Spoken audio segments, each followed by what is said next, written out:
Hello students, in this question a compound H2X with molecular weight of 80 gram is dissolved in a solvent having density of 0.4 gram per ml.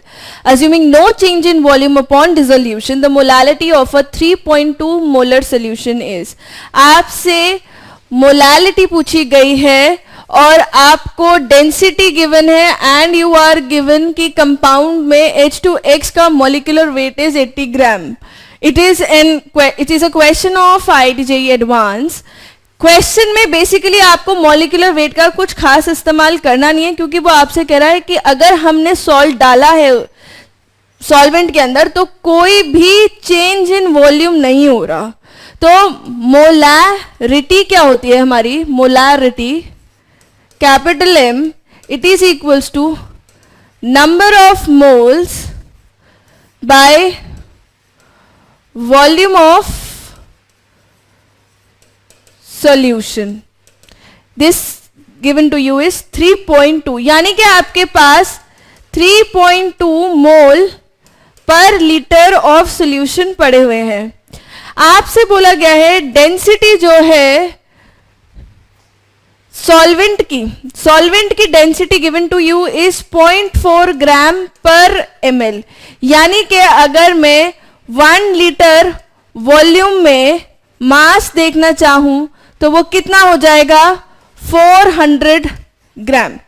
Density is basically mass by volume and if I want to take this volume as 1000 ml, तो 1000 into D will be equal to the mass of solution. तो यानी कि 1 litre अगर मैं ले रही हूं volume of solvent तो उसके अंदर इतना ग्राम्स पड़ा हुआ है, और वो आपसे कह रहे हैं कि जब हमने सोल्यूट डाला है सॉल्वेंट के अंदर तो कोई भी चेंज इन वॉल्यूम नहीं आया.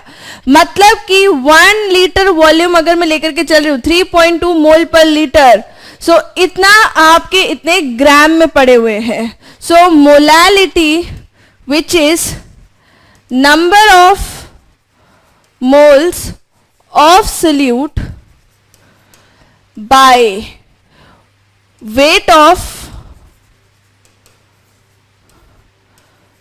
solvent. ठीक है.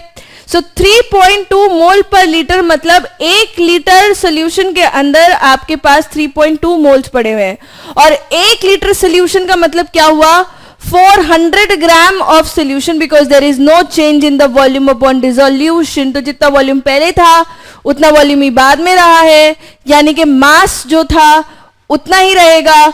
400 से डिवाइड कर देंगे, 3.2 divided by 400 into 1000, that is equal to 8. 32 divided by 4 that is equal to 8. तो ये 8 मोलल सॉल्यूशन है. There is no change in the volume. That is the key. You don't have to use the molar mass of solute here to do your calculations easily. Thank you.